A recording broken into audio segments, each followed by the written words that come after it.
वाहन चालकांना प्रचंड त्रास सहन करावा लागत आहे। त्यामुळे भंडारा गोंदियाचे खासदार हे स्वतः देवरीच्या टोल नाक्यावर गेले असता त्यांना धक्काबुक्की आणि मारण्याचा प्रयत्न झाला। नाही, आता तेच आहे की जर पोलीस मंत्र्यांना धक्काबुक्की करून मंत्र्यांच्या हातातून सदस्य पळवून नेत असतील तर सामान्य माणूस कुठे आहे? चंद्रपूर जिल्ह्यामध्ये शिरपूर आणि कांद्री या दोन ठिकाणी आरटीओ कडून अनधिकृत टोल नाके तयार करून, अधिकृत नाही अनधिकृत टोल नाके तयार करून वसुली करणारे दलाल तयार करून यातून दररोज लाखो रुपये वसूल केल्याचे निदर्शनास आले आहे। मुख्यमंत्री महोदयांनी 15/3/2024 रोजी, बघा 15/3 म्हणजे 2 वर्षापूर्वी, असे कुठलेही टोल नाके अवैधरित्या महाराष्ट्रात असलेले बंद करू असे आदेश दिले होते आणि कोणत्याही परिस्थितीमध्ये कुठलेही टोल नाके असे सुरू असणार नाही असंही सांगितलं। परंतु महाराष्ट्रभर अधिकृत टोल नाक्या व्यतिरिक्त अनधिकृत टोल नाके आरटीओ तेथील या विभागाचे सर्व अधिकारी प्रचंड पैसा गोळा करत आहेत। यामध्ये दुर्दैवानं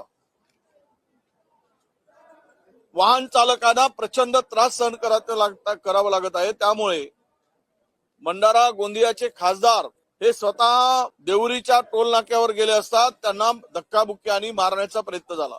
हे पोचलेल्या दलालाकडून काही महिला पोचले गेले आहेत आणि असे कुठेतरी लोकप्रतिनिधी किंवा सामाजिक संघटना पुढे सरसावल्या की त्याला मारण्याचं काम, धमकावण्याचं काम, धक्काबुक्की करण्याचं काम राजरोसपणे सुरू आहे। हा प्रश्न विधिमंडळात आम्ही घेणारच आहोत। परंतु ही टोल वसुली आणि प्रचंड पैसा, लाखो करोडो रुपये वसूल केले जात आहेत। यावर मुख्यमंत्र्यांनी लक्ष घातलं पाहिजे। आम्ही परिवहन मंत्र्यांना ही बाब निदर्शनास आणून दिलेली आहे आणि या अधिकाऱ्यावर त्वरित कारवाई केली पाहिजे।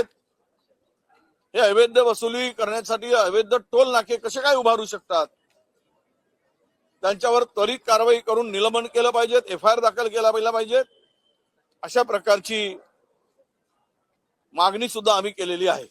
नाही, आता तेच आहे की जर पोलीस मंत्र्यांना धक्काबुक्की करून मंत्र्यांच्या हातातून सदस्य पळवून नेत असतील तर सामान्य माणूस कुठे आहे? जिथे मंत्र्याच्या हाताला जखम होते, धक्काबुक्कीमध्ये त्यांना मार खावा लागतो आणि 100 साध्या वेशातील पोलीस येऊन 2 मंत्र्यांना पकडून ठेवतात, ढकलत नेतात, त्या जिल्ह्याच्या पालकमंत्र्याला ढकलत नेतात।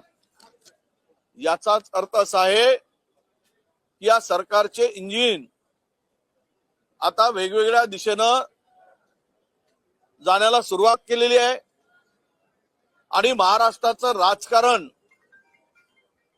हे मला वाटतं की त्याची पातळीच घसरली आहे। पोलिसच जर गुंडगिरी करायला लागले ते कुणाच्या इशाऱ्यावर? त्या जिल्ह्यातील पालकमंत्री जर सुरक्षित नसेल त्यामध्ये निवडणुका आता कशा होतील पुढच्या? या निवडणुका फेअर होतील का, स्वच्छ होतील का, की असाच दादागिरी करून, गुंडगिरी करून भारतीय जनता पक्ष निवडणूक लढणार आहे, जिंकणार आहे? आता एकनाथ शिंदेच्या शिवसेनेनी सत्तेमध्ये राहावं की नाही, एवढा अवमान सहन करून, मार खाऊन, हा त्यांचा आता प्रश्न आहे। जर त्यांना सत्ताच आवश्यक असेल, स्वाभिमान नसेल, तो विकला गेला असेल, तो गहाण ठेवला गेला असेल, तर त्यांनी खुशाल राहावं, मार खात जावं आणि सत्तेची फळं चाकत जावी. नाही, हे आता धक्काबुक्की आली, हात ला जखम होण्यापर्यंत आली. ही हाताची जखम उद्या डोक्यावर जाईल, मग हे सगळे डोक्यावर पडतील. त्याची सुरुवात झाली आहे आणि डोक्यातून रक्त निघाल्याशिवाय शांत बसणार नाहीत. कारण सत्ता पिपासू हे रक्त पिपासू होत आहेत, हे आतून दिसतंय. हे सत्ता पिपासू बरोबर रक्त पिपासू सुद्धा नवीन जात संक्रमण आता होते आहे. हे याचं चित्र आहे. म्हणजे त्या जिल्ह्यातील पालकमंत्र्याच्या गाडीमध्ये असलेली मेंबर ओढून नेऊन त्यांना धक्काबुक्की करून त्यांना गराडा घालून बहुमत असताना त्या बहुमताला फाटा देऊन ही निवडणूक त्यांनी जिंकली. हे भारतीय जनता पक्षाने, मला वाटतं, नवीन धंदा निवडणूक जिंकायचा.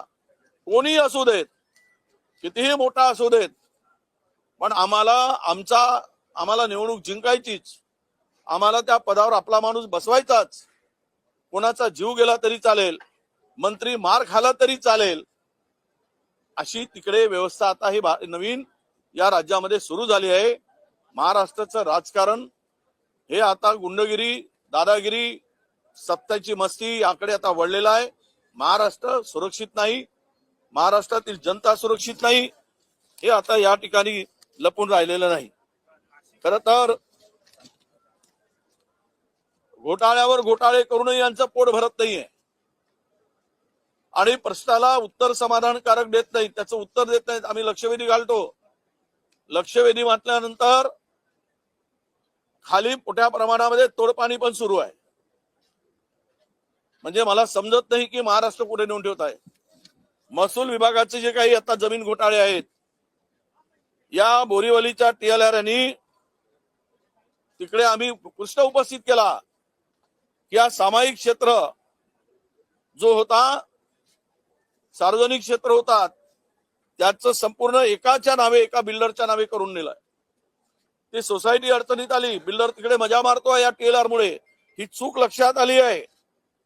किमान 100 कोटी रुपयाचा घोटाळा या TLR आणि त्यांच्या त्या बिल्डरनी मिळून सोसायटीची ती सामूहिक क्षेत्र असलेली जागा घशात घालून त्याच्यावर बिल्डिंग उभे करून घोटाळा केला. काहीच कारवाई होत नाही. अशा अनेक प्रकरण आहेत, ते काढू आम्ही आता अंतिम आठवड्यामध्ये. पण प्रश्न असा आहे की हे सरकार करते का? एवढाले प्रश्न उपस्थित केल्यावर थातूर मातूर उत्तर देते. चौकशी केली जात नाही, आरोपाची दखल घेत नाही. एवढं बेशरमपणा आणि बेशरमपणाची संपूर्ण हद्द यांनी पार केलेली आहे. अशा प्रकारचं महाराष्ट्रामध्ये वातावरण आहे. आज आम्ही स्थगन दिलेलं आहे. स्थगनवर चर्चा झाल्यानंतर मी प्रेस पुढे येईल. आता ते सगळं आपण सभागृहात मांडणार आहोत. हे ज्या वेळेस या रांगा दिसतात, तुटवडा दिसतो, लोकांचा टाऊ आहे, ब्लॅकमेल मध्ये केले जातात. काल कोणीतरी एक बातमी चालवली हिंदी चॅनलवर, चंद्रपूरच्या काँग्रेसच्या अध्यक्षाकडे 800 सिलेंडर भेटले म्हणून. जरा कलेक्टरला विचारा, तिथल्या SP ना विचारा. म्हणजे स्वतःचे पाप ढाकण्यासाठी, लपवण्यासाठी काँग्रेसवर आरोप करायचा. एक सुद्धा सिलेंडर त्या ठिकाणी त्या आमच्या अध्यक्षाकडून काँग्रेसच्या मिळालेला नाही, एक सुद्धा नाही. पण फेक बातमी, फेक नरेटिव्ह. आणि आज ज्या गॅसचा तुटवडा झालाय याला जबाबदार एकीकडे तुटवडा नाही आहे, अजिबात नाही आहे. फक्त मंत्र्यांसाठी नाही आहे, मुख्यमंत्री उपमुख्यमंत्र्यांसाठी तुटवडा नाही आहे, अधिकाऱ्यांसाठी तुटवडा नाही आहे, सामान्य माणसाला आहे. त्यामुळे यांना दिसत नाही. यांचे डोळे गेले आहेत, यांच्या डोळ्यावर सत्तेचा चष्मा आहे. त्यामुळे गरिबांचे हाल, हा गॅसचा तुटवडा, लोकांचे होत असलेली ससेहोलपट हे यांना दिसत नाही. कारण हे आंधळ सरकार आहे. हे डोळे, यांचे डोळे फुटल्यासारखी परिस्थिती या सरकारची झालेली आहे. आणि म्हणून हे सर्व तुटवड्यामध्ये जनतेला जे हाल होत आहेत त्यासाठी यांना काही देणं घेणं नाही, अशी परिस्थिती महाराष्ट्रात झालेली आहे. त्यामुळं मला वाटतं की येणाऱ्या काळात या उद्रेकाला सरकारला तोंड द्यावं लागेल. जनता रस्त्यावर उतरून यांना फिरू देणार नाही. हे यांचं पाप आहे, हे इथं आता लपून राहिलेलं नाही.